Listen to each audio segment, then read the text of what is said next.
On May the 15th, 2006, British mountaineer David Sharp died near the summit of Mount Everest in a rocky cave.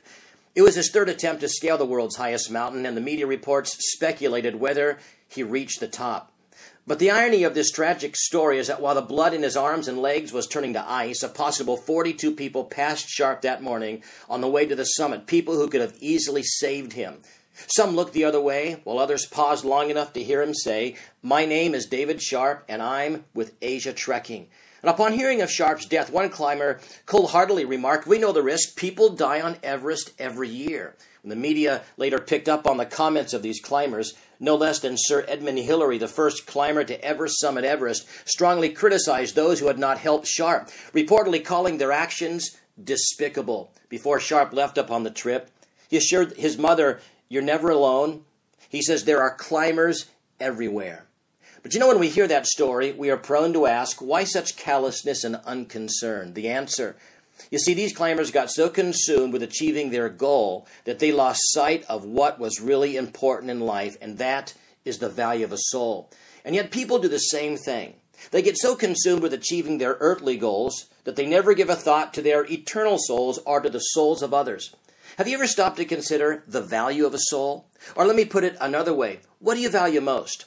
What's the most valuable thing to you? Some would say, well, experience, learning from mistakes, knowledge and opportunities. Or others might say, well, it's family, it's friends, and it's my faith.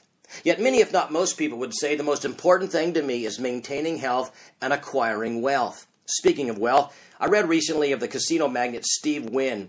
We know him as the man who gave Singapore its first casino, the Marina Sands, and one of the most valuable things to Mr. Wynn is a painting by Pablo Picasso entitled The Dream, a painting that he purchased for some $47 million in 1997, and no less than 10 years later, Wynn completed a deal to sell the painting for a mere $139 million. The transaction would have set a record for the sale of a piece of art. It would have, except Wynn, who was standing close to the painting, turned and accidentally punctured the painting with his elbow, putting a 6-inch hole right in the middle of Picasso's masterpiece. As you could well imagine, the deal was off, and in an instant, Steve Wynn lost $139 million.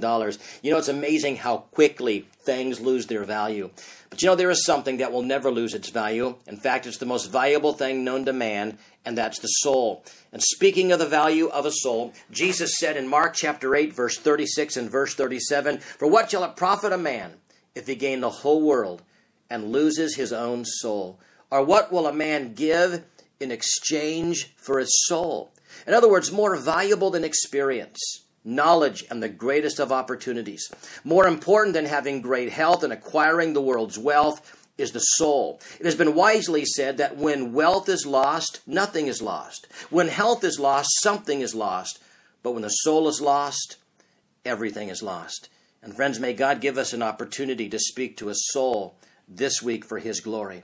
And my prayer is that the Spirit of God would take the Word of God and change you with it today.